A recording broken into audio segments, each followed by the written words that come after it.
बिस्मिल्लाहिर्रहमानिर्रहीम। अस्सलाम वालेकुम दोस्तों, मैं आज आपको एक हकीकत पर मबनी वाक़या सुनाता हूँ जो कि मेरे एक दोस्त के साथ पेश आया, और बताना चाहता हूँ कि सच्चा शरीके हयात कैसा होना चाहिए और उसके अंदर क्या खूबियाँ होनी चाहिए। तो चलते हैं अपने मौजू की तरफ। एक मर्द और औरत की शादी हुई।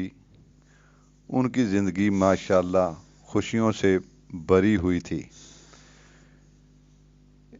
शोहर एक दिन बीवी से, तुमने आज नमाज नहीं पढ़ी।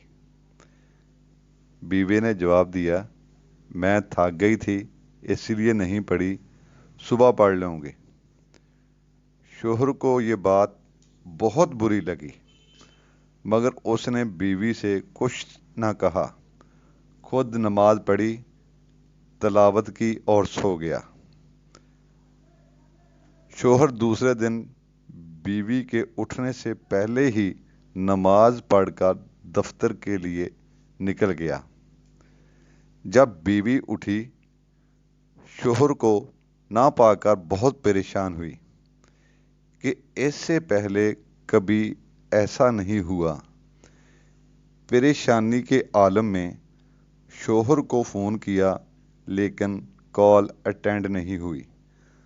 बार बार कॉल की मगर जवाब नहीं मिला।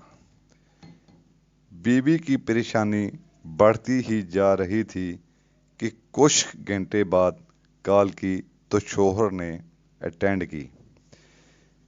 बीवी ने एक सांस में ना जाने कितने सवाल कर दिए। कहाँ थे आप? कितनी कॉल्स की मैंने, जवाब नहीं दे सकते थे? पता है ये वक्त मुझ पे कैसे गुजरा? आपको ज़रा ख्याल नहीं? कम से कम बता तो सकते थे। इतने में शोहर की आवाज़ उसके कानों में पड़ी कि थका हुआ था इसलिए लेट गया तो नींद आ गई। तो बीवी कहने लगी, 2 मिनट की कॉल करके बता देते तो कितनी थकावट बढ़ जाती। आपको मुझसे ज़रा प्यार नहीं? शोहर ने तहम्मुल से जवाब दिया, कल आपने भी तो उस पाकज़ात की कॉल को नज़रअंदाज किया। क्या आपने हय्या अलल फलाह की आवाज़ सुनी थी? वो खुदा की कॉल थी जो आपने थकावट की वजह से नहीं सुनी। उस वक्त भी 5 मिनट की बात थी। नमाज पढ़ने से आपकी थकावट कितनी बढ़ जाती। क्या आपको अपने उस परवरदिगार से इतना प्यार भी नहीं जिसने आपको सब कुछ दिया? क्या परवरदिगार को ये बात पसंद आई होगी? बीवी पर सख्ता तारी हो गया।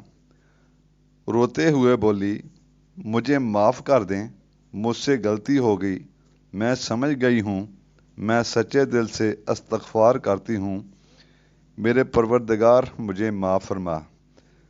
तो दोस्तों, यही मैं आपको बताना चाहता हूँ कि सच्चा शरीके हयात क्या होता है। सच्चा शरीके हयात वही है जो आपको दुनियावी तहफ़्फ़ुज़ और खुशियों के साथ साथ आखिरत में भी सुरखरू करवाए और आपके साथ खड़ा हो और आपको भटकने से बचाए। मैं सारी रात सोचता रहा कि मेरे रब को कितना बुरा लगा होगा, मेरा तख्लीक किया गया बंदा मेरे ही बुलावे को नज़रअंदाज कर रहा है। अल्लाह ताला मेरी गलतियों को माफ़ फरमाए। अल्लाह ताला इस पैगाम को सुनने वाले तमाम भाइयों पर अपनी रहमतें नाज़िल फरमाए। आमीन सुम्मा आमीन या रब्बल आलमीन।